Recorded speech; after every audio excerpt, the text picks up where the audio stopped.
Hi everyone, I'm Rob, and today I'm in the Geelong Jail Museum in Victoria, Australia, and I'm standing in our flogging yard. Now this yard is where punishment would happen within the jail, and what we are looking at is a tripod. This is a replica of the flogging beam. Now it's known as being married to the three sisters, and you, as a prisoner, would be strapped and punished. Your hands will be above your head and your legs are strapped to the bottom so you can't move. You cannot flinch while you are receiving corporal punishment, flagellation, or just being flogged by the cat of nine tails. This is a horrendously painful experience for everyone involved. Now the cat of nine tails, which is the whip that they're whipping you with, has a long wooden handle, and at the end you have 9 hemp strings with knots in them, and within these knots you have shards of glass, bone, shell, and it's purely designed to rip the flesh from your body. Absolutely painful. Now an average prisoner isn't even going to finish his punishment before they've got to be taken down because they've passed out and taken back to your cell, where they'd put cold, salty water over your back so you could actually recover. And then when you were well enough, you would actually come out and get the rest of your punishment. It is awful.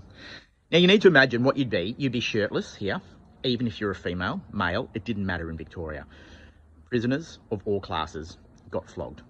Your hands are tied to the top of the tripod and your legs or your feet to the bottom.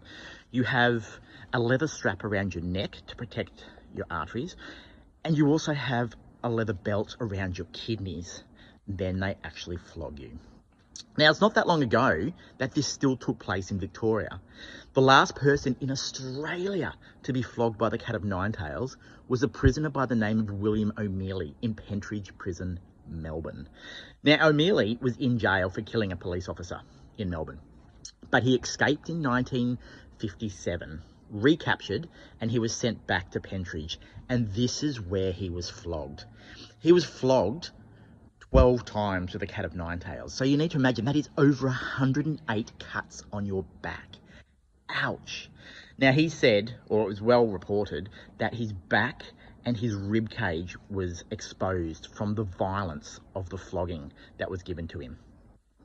Now, have you ever heard the saying, letting the cat out of the bag? This actually refers to being flogged as a punishment, because the cat itself was kept in a red bag. And so when the flagellator, who was in most cases another prisoner, would actually take the cat out of the bag. Just a bit of pointless trivia to share with you today. Anyway, guys, I just wanted to show you this in our punishment yard, or our flogging yard. It's just a really, really interesting part of our history here in corrections in Victoria. Anyway, guys, thank you so much. If you are in Geelong, drop down, say g'day, because we just love sharing the history down here at the Geelong Jail. Thanks, guys.